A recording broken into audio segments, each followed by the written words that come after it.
Welcome to Grandma's Bedtime Stories. Cuddle up with a blanket. And this story is longer, and so we're on chapter 7 and 8 today. And remember, it's called Nancy Drew and the Clue Crew, The Case of the Sneaky Snowman by Carolyn Keene and illustrated by Mackie Penminton. And what happened so far? 3 girls made a snowman. They went to Madame Chocolata for their fortunes and were told different things, and they've all come true so far. And the snowman disappeared, and there's somebody going around doing things, terrible things, and saying it's from the snowman. So they're worried, and Bess is worried, and Nancy's worried. So let's see what happens next. Chapter 7. Chill on the Hill. That's the name we found at the scenes of the crimes, Georgie explained. Bradley's got to be guilty. Go ahead, Nancy, Bess said. She pointed to the keyboard. Send Bradley an instant message. Nancy thanked Ned and signed off. I think I'd rather question Bradley face to face first, she said, if we can find him again. We can look for Bradley in the park, Georgie said. Nancy thought about Bradley's fancy moves on his snowboard. Or we can look for him somewhere else, she said. Where? Bess and Georgie asked together. Nightmare Hill, Nancy said with a grin. Wah! Georgie cried. That's the steepest hill in River Heights. You have to be super brave to go down Nightmare Hill, Bess said, or super crazy. Nancy thought of Bradley and said, exactly. Nightmare Hill was 5 blocks away. The girls had permission to walk there together. As they stood on the hilltop, they saw a few extreme sledders and snowboarders, but not Bradley. I guess even Bradley's not crazy enough to go down Nightmare Hill, Nancy sighed. They were about to walk away when someone yelled, King of the Hill! I'm King of the Hill! Woo, woo! Nancy whipped around. Zipping down the hill on his snowboard was Bradley Sorensen. He was wearing black ski goggles, a blue parka, and matching pants. Suddenly, Nancy noticed something else. Look at Bradley's gloves, Nancy said. They're green, the same color as those woolly threads we found. I told you he was guilty, Georgie said. Not yet, Nancy said. There's one more thing I want to find out. Bradley began climbing back up the hill. Bradley Sorensen, Nancy called. I can't believe it. Can I have your autograph? Can I? Huh? Georgie said. Nancy, yuck, Bess whispered. Bradley looked surprised too. My what? He asked. Your autograph, Nancy said. You're going to be a famous Olympic snowboarder someday, so I want to be the first fan to get your autograph. I think I'm going to barf, Georgie muttered. Bradley grinned. He reached into his pocket and pulled out an empty candy bar wrapper. Then he pulled out a pen. Nancy watched as Bradley scribbled his name on the wrapper. Here, Bradley said. He held out the wrapper. But next time I charge $5. Nancy snatched the wrapper. She looked at the autograph and shouted, Just as I thought, green ink. Bess jabbed the autograph. And look, she said, the letter S is curly, the same as the messages. What are you girlies talking about? Bradley cried. You're the one who did all those mean pranks in the park, Nancy said. You're the snowman. Bradley narrowed his eyes at the girls.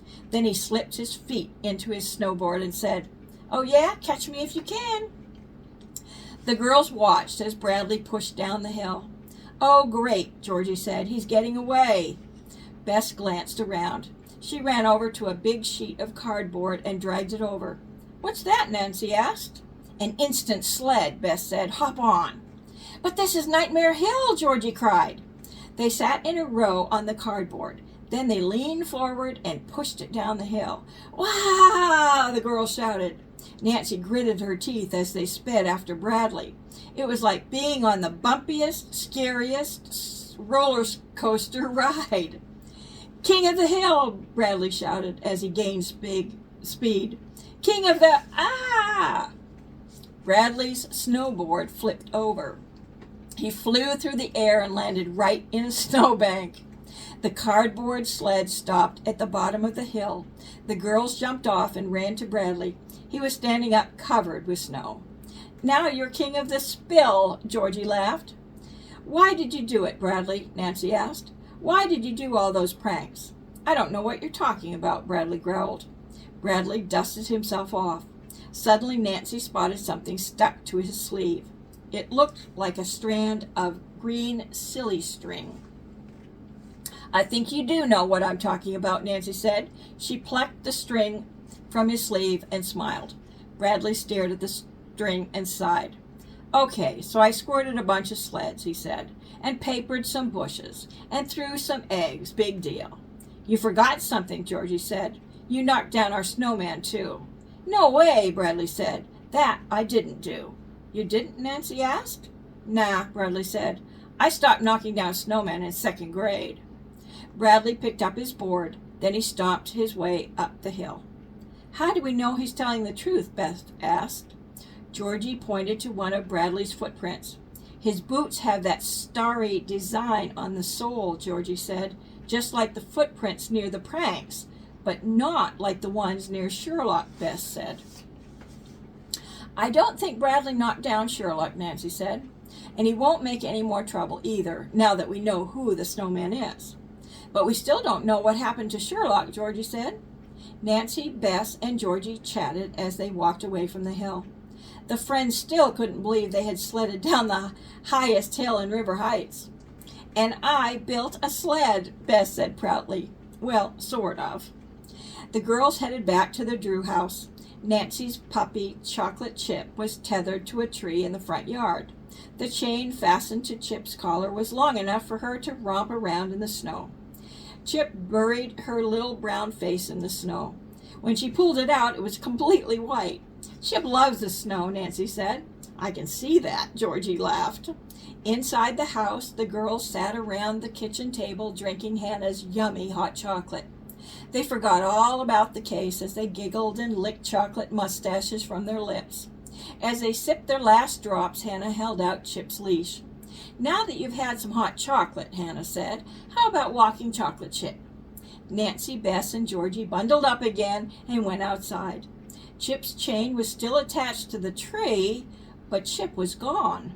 Nancy's heart beat faster and faster. "Bess, Georgie," she stammered, "somebody took my dog." Are we going on to chapter 8? Yes. Chapter 8, Chip, Chip, Hooray. Nancy was about to shout for Hannah when she heard a bark. She ran onto the sidewalk and looked down the street. A boy was carrying Chip away. "It looks like Toby Leo," Nancy said. "What's he doing with Chip?" Bess asked. Chip's ears flopped up and down as Toby hurried down the block. "Toby, stop!" Nancy shouted. Toby looked over his shoulder. His mouth dropped open when he saw the girls. Chip barked. As she jumped out of Toby's arms, she dragged the scarf off his neck. "Sorry, Nancy," Toby called as he ran away. "I didn't mean it, honest." The girls raced over to Chip. Nancy scooped her up and held her tight. She attached Chip's leash to her puppy's collar. "Why would Toby take Chip?" Nancy asked. "Maybe he wanted a puppy," Bess said with a shrug. "Everybody wants a cute little puppy." Nancy thought of Cassidy making snow angels and singing about a puppy. That's when it began to click. "Didn't Madame Chocolate tell Cassidy she would get a puppy?" Nancy asked. "Yeah, so," Georgie said. "Maybe Toby took Chip to give to Cassidy," Nancy said, "so it would look like Deidre's fortune came true." "Maybe Toby is making all of Madame Chocolate's fortunes come true," Georgie said, "like Marcy's bracelet, Trina's basketball, and Sherlock," Bess gasped. Nancy picked up the scarf. It had a tiny hole at the end, just like the one she had wrapped around Sherlock. "Toby lives right around the corner," Nancy said. She tied the scarf around her own neck. "Let's see what we can find out." The Clue crew walked Chip around the corner to Leo's house. Georgie rang the doorbell. When no one answered, they headed around the house to the backyard. There was a swing set and a snow-covered picnic table, but no Toby. Just then Chip tugged at her leash. The little puppy pulled Nancy in the direction of a tree. "What is it, girl?" Nancy asked. Maybe she has to go again, Georgie said. But when Chip stopped at the tree, she started digging. She dug and dug until she reached something in the snow. Nancy could see they were little round dog kibbles. Bess, Georgie, look, Nancy said. Those are the same kind of kibbles we use for Sherlock's nose and mouth. What else is down there? Georgie asked. While Chip munched on the kibbles, the girls brushed away more snow. Buried underneath was a pair of old rubber boots. My dad's boots, Georgie exclaimed. Nancy picked one up. It felt heavy. She tiptoed over, and a stalk of broccoli and earmuffs spilled out. Those are the earmuffs I made for Sherlock, Bess cried, and that's his broccoli nose. Nancy scratched Chip behind her ears. Good girl, Chip, she said. You found some awesome clues, and I think we found the person who knocked down Sherlock. Nancy hurried to bring Chip home. Then the Clue crew marched straight to the park. They walked past a long line of kids in front of Madame Chocolata's tent. Hey, wait your turn, a boy shouted out. Quit jumping the line, a girl said. We're delivering marshmallows, Georgie said quickly. Can't tell fortune without marshmallows. The girl slipped inside the tent. Deidre and Toby were sitting on the blanket counting dollar bills. 15, 16, Toby counted 17. Toby Leo, Nancy snapped. What? Toby cried. The dollars flew out of his hands as he jumped up. Nancy, I gave you back your dog. What's up? Deidre asked. What can Madame Chocolata tell you today? How about telling us if Toby knocked down our snowman, Nancy said. Tell us, Toby, Georgie said, or we'll tell your parents that you took Nancy's dog right out of her yard. I told you I didn't mean to take the puppy, Toby said. It was temporary insanity. Temporary insanity. Dog? Snowman? Deidre said. What's going on? Toby hung his head. Okay, he said. I've been listening in on your fortunes, Deidre, and I've been making them come true. What? Deidre gasped. I knocked down their snowman, Toby went on. I even put on his boots and walked out of the park so it would look like his footsteps. And you buried the boots in your yard, Nancy said, along with the kibbles, the earmuffs, the broccoli nose. But I kept the scarf, Toby cut in. He pointed to the scarf around Nancy's neck. Blue is my favorite color. Why did you do it, Toby? Bess asked. So Madame Chocolata would have lots of customers, Toby explained. We were splitting the money even Steven. The more money I got, the more I'd have to buy that new sled I wanted. Nancy got it. No wonder Toby was staring into the toy store window yesterday. But I had to use all my money to buy stuff like pizzas and plastic bracelets, Toby said with a frown. I even gave Trina Vanderhoof one of my own basketballs because I couldn't afford to buy a new one. Deidre stared at Toby long and hard. All this time I thought my fortunes were coming true, she said between gritted teeth. I was going to have my own fortune cookies, a new website. I was even going to write a best-selling book called Mystic Marshmallows. Sorry, Deidre, Toby said. Once I started, I couldn't quit. But I'll quit now, I promise. Deidre reached up and pulled off her turban. Well, if I can't tell fortunes, then I quit too, she declared. What? Nancy, Bess, and Georgie said together. These hoop earrings pinch, and this stupid tent is freezing, Deidre groaned. And if I have to stare at one more marshmallow, I'll flip. So you're not Madame Chocolata anymore, Nancy asked. I'm so over it, Deidre said. She turned to Bess. I'm sorry I said you'd fall on the ice. I was just mad. You called me silly. And I'm sorry I called you silly, Bess said. Nancy was so happy she could do cartwheels. The Clue crew solved the case, and Bess and Deidre made up. Just then the kids outside the tent began to shout, We want Madame Chocolata! We want Madame Chocolata! We want Madame Chocolata! Uh-oh, Nancy said. How are you going to tell all those kids that you quit? Oh, I'm not telling them, Deidre said. She crossed her arms and turned to Toby. Me? Toby squeaked. Nancy, Bess, and Georgie slipped out of the tent past the crowd. Did you hear that? Bess said happily. Deidre made up the fortune that I'd fall in the show. And Toby confessed to knocking down Sherlock, Nancy said, so he solved the case. They were about to high-five when Nancy saw something big and white flit by in the distance. This time Bess and Georgie saw it too. "Did you see that?" Bess gasped. "It looked like a walking snowman." "He's back," Nancy said slowly. "Back?" Georgie said. "You mean you saw him once before?" Nancy explained how she had seen a figure that looked like a snowman, but she hadn't said anything because she wasn't sure if she saw it or not. The girls walked carefully to where they had seen the figure, but all they could see were his footprints. They weren't like the footprints the boots had made, though. They were huge, deep holes in the snow.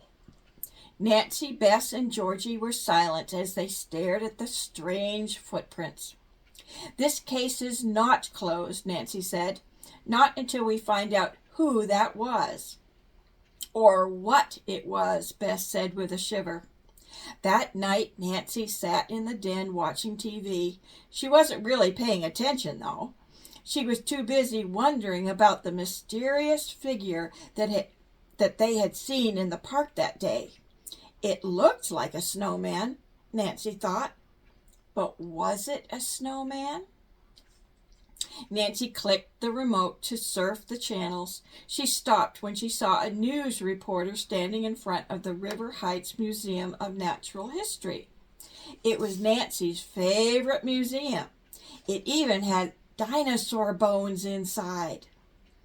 "There have been many sightings of the Yeti," the reporter said, "also known as the abominable snowman." Nancy sat up straight. "Did she say snowman?" Thank you for being with me all this time so far. And I'll see you next time for chapters 9 and 10. Bye-bye now.